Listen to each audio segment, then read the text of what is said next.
आज एक बार पुनः मैं एक महत्वपूर्ण वीडियो बनाने के लिए आया हूँ। चूँकि जब कोई महत्वपूर्ण बातें लगती हैं तभी मैं बार बार मैं ये कहते भी आया हूँ कि मैं तभी कोई वीडियो बनाता हूँ जब कोई महत्वपूर्ण घटना घटती है।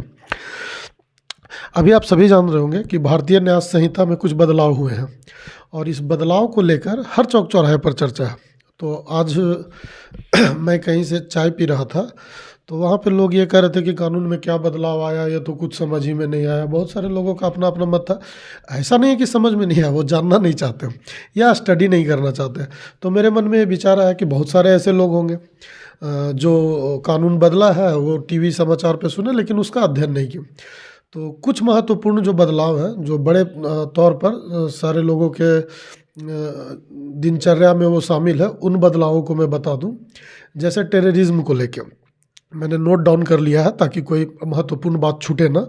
टेररिज्म में भारत सरकार की जो प्रॉपर्टी है और अगर वो कहीं विदेश में भी है उसको अगर आप कोई नुकसान पहुंचाते हैं तो अब आप वो टेररिज्म के श्रेणी में आ जाएंगे, यानी टेररिस्ट के श्रेणी में आप आ जाएंगे।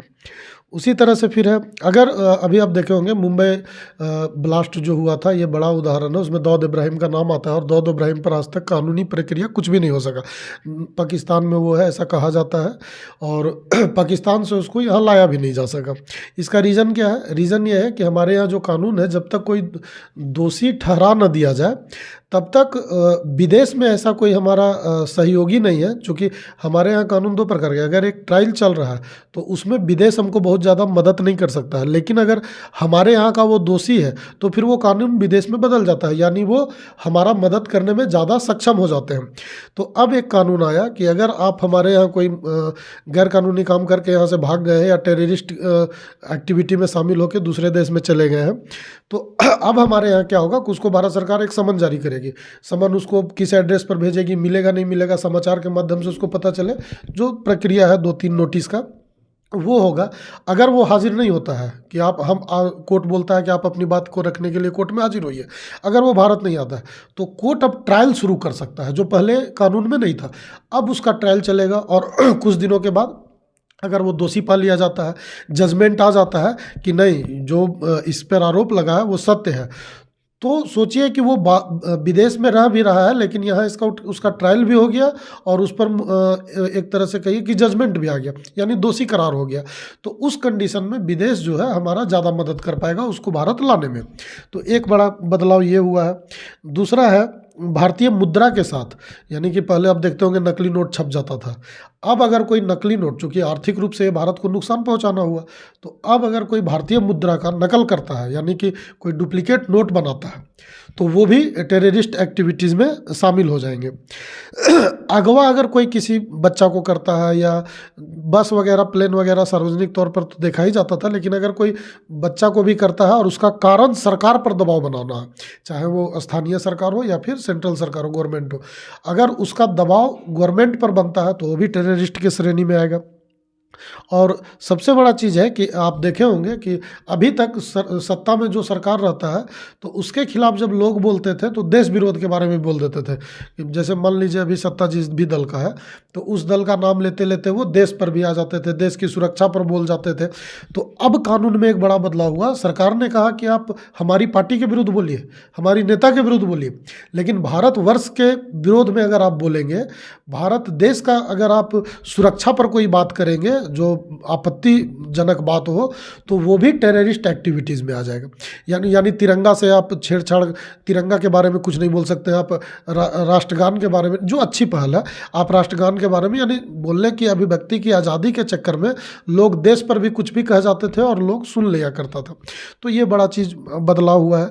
उसके बाद हम आते हैं कि भारतीय कानून में क्यों बदला गया भारतीय न्याय संहिता को।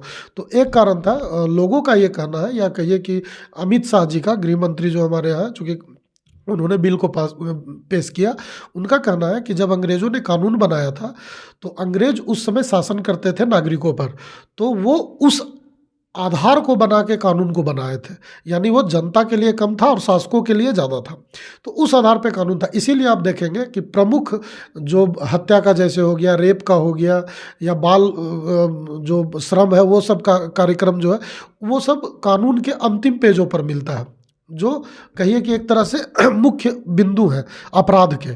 तो अब क्या हुआ कि आप देखेंगे कि अब जो बुक भी आएगी कानून की, उसमें जो अपराध के बड़े सघन्य अपराध है वो पहले हैं, जैसे मर्डर का हो गया, बाल श्रम का हो गया, महिला उत्पीड़न हो गया, रेप हो गया, ये सारी चीज़ें आपको प्रथम द्वितीय तृतीय यानी पहले के भाग में आपको मिलेंगी। तो ये एक बड़ा बदलाव आया। दूसरा एक बड़ा बदलाव आया है एक्सीडेंट को लेकर, रोड एक्सीडेंट को लेकर। ये आम जनता से जुड़ा हुआ है, आप समझे इसको। रोड एक्सीडेंट में क्या होता था कि हम लोग रोड एक्सीडेंट करते थे, कोई आदमी, हम लोग एक्सीडेंट करके चले गए और हम लोगों पर मुकदमा दर्ज होता था 304A, और इसके तहत मैक्सिमम 5 साल का सज़ा का प्रावधान है और बेलेबल धारा है, बेल भी हो जाता था। अब कोर्ट ये कानून ये कहता है, अब का कानून, कि अगर आपने उस व्यक्ति को यानी आप गाड़ी से जा रहे हैं और उस व्यक्ति का आपसे एक्सीडेंट हुआ है, और अगर आपकी मंशा ठीक नहीं है, दैट मीन्स ठीक कैसे नहीं है, कैसे समझा जाएगा, तो अगर एक्सीडेंट होने के बाद आपने उसको अस्पताल नहीं पहुंचाया, अगर आपने उसके ट्रीटमेंट में उसका सहयोग नहीं किया, तो आप अपराधी के श्रेणी में आएंगे और आप पर मर्डर का मुकदमा चलेगा 302 का। यानी अब एक्सीडेंट करके भाग जाना, इससे 2-3 चीज़ होगा कि आप देखते होंगे कि अभी सड़क दुर्घटना में मृत्यु का दर काफ़ी बढ़ गया। उसका एक कारण क्या रहा? एक कारण यह था कि लोग एक्सीडेंट करते थे और समझते थे कि अगर हम यहाँ रुक जाएंगे, एक तो भीड़ मारती है, जो सच्चाई है, और दूसरी चीज़ होती थी कि हमको लोग मतलब कि देख लेगा या फिर कुछ भी हो जाएगा, अरे कार से एक्सीडेंट हुआ है, कोई बड़ा चीज़ थोड़ी है, इसमें तो 304 मुकदमा लगता है, और लापरवाही इसको कहें। यानी कि वो व्यक्ति, अगर आप सजग होते, उसको अस्पताल पहुंचाते तो बच सकता था, लेकिन आपने क्या किया, लापरवाही के कारण किसी परिवार के घर में आपने एक मुसीबत लाकर खड़ा कर दिया। मृत्यु आप समझ सकते हैं कितना बड़ा अपराध है। तो अब जो है, अगर कोई व्यक्ति, आप सड़क दुर्घटना करते हैं और उसको अस्पताल नहीं पहुंचाते हैं और आप भाग जाते हैं, तो भागने पे मर्डर का केस चलेगा। लेकिन अगर आप अस्पताल पहुंचाते हैं, आपकी मंशा उसे बचाने की थी और दुर्घटना वश उसकी मृत्यु हो जाती है, तो फिर वो 304 का चलेगा। इसमें एक और बदलाव हुआ है, डॉक्टर से जब लापरवाही के कारण भी किसी मरीज की मौत हो जाती थी, तब भी यही केस दर्ज होता था 304A। तो अब उसमें एक और प्रावधान, डॉक्टरों का एसोसिएशन जो है वो ये आरोप लगा रहा था कि एक्सीडेंट भी हो तो 304 है, और हमारे से लापरवाही से मौत हो तब भी 304 है। ये तो ठीक बात नहीं है। तो सरकार ने एक प्रावधान किया कि सड़क दुर्घटना में 304A में 5 साल का प्रावधान रखा है, और जो डॉक्टरों की है उसमें उन्होंने 2 साल का प्रावधान रखा है सजा का। ये एक बड़ा बदलाव हुआ। फिर एक बड़ा बदलाव हुआ है एफआईआर को लेकर। अब क्या है कि आप किसी भी थाने में, घटना कहीं की भी हो, किसी थाने की हो, किसी भी थाने में आप एफआईआर दर्ज कर सकते हैं। ये उस थाने की जवाबदेही बनती है कि घटना जहाँ का, वहाँ उस केस को ट्रांसफ़र करें। ये आपकी जवाबदेही नहीं है। नहीं तो पहले आप ही को दौड़ाता था कि अरे घटना आपका यहाँ घटा है, नहीं ना घटा है, आप जाइए जहाँ घटा है वहाँ पे, वहाँ दर्ज कराइए। पिक्चरों में भी आप देखते होंगे, और जनरल यही होता है कि जहाँ घटना घटता है केस वहीं दर्ज होता था। तो ये बड़ा बदलाव है।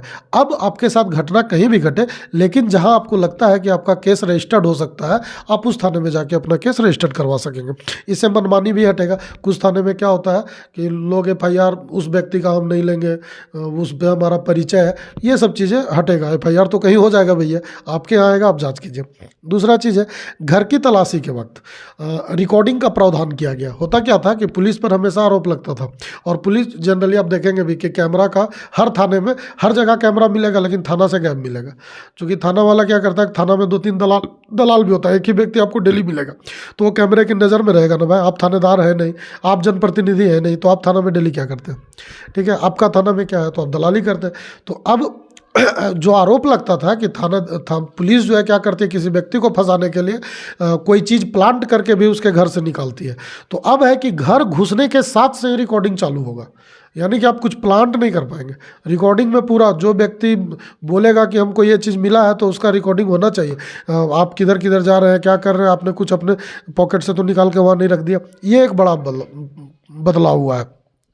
फिर है आप महिलाओं के साथ जो होती थी, जैसे मारपीट की घटना, और मारपीट की घटना पे अलग केस होता था, और मेंटल टॉर्चर पे, गाली गलौज करने पर अलग केस होता था। लेकिन पुलिस अब यहाँ पे कानून जो बदला है, उसमें कानून ये कहता है कि मेंटल हरासमेंट में को भी क्रूएल समझा जाएगा, यानी बड़ी घटना समझी जाएगी।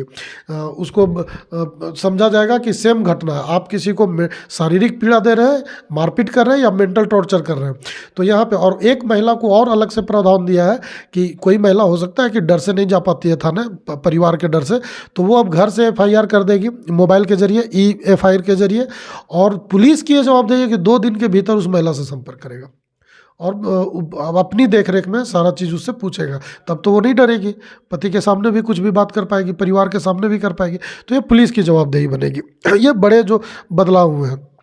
तीसरा है बड़ा चीज़ जो पहले भी था, लेकिन लोग इसको पूर्ण रूपेण से साक्ष्य को नहीं छुपा पाते थे, किसी न किसी कारण से दिखाई देते थे। पीड़ित महिला जिसके साथ रेप हुआ है या कोई और घटना घटा है जो समाज को बतलाने के लायक नहीं है, तो उसकी पहचान छुपाई जाएगी। पहले भी ऐसा होता था, लेकिन किसी न किसी माध्यम से उसका परिवार का बयान लेके या कुछ भी लेके, अब मान लीजिए उसका भाई टीवी पे आ गया या पत्रकार में उसका भाई का नाम छपे, तो महिला का तो पहचान हो ही ना गया। आप तो महिला का पहचान कर दिए। अब यहाँ कड़ा नियम बना दिया गया।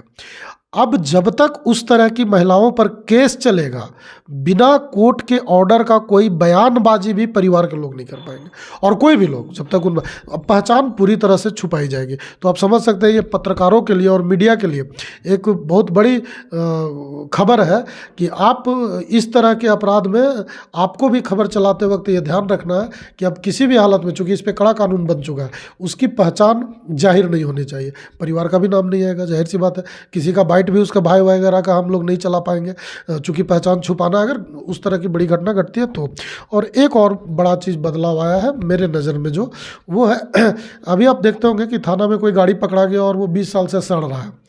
अब ये हो पाएगा कि 1 महीना के भीतर, 30 दिनों के भीतर जो भी व्यक्ति के साथ गाड़ी वगैरह या जो भी प्रॉपर्टी पकड़ा जाता है, उस प्रॉपर्टी को बेच देना है उचित मूल्य पर, और उसका अमाउंट जमा कर देना है कोर्ट में, ताकि जब रिकवरी करना होगा, वो आदमी जब छूटेगा जेल से, या उस आदमी अगर निर्दोष पाया गया, तो वो उस के बदले में वो पेमेंट ले जाए जो सड़ जाता था। जैसे बहुत सारा आप गाड़ी देखते होंगे थाना वगैरह के आगे सड़ रहा है, बहुत सारे ऐसे प्रॉपर्टी, केवल गाड़ी की बात नहीं है।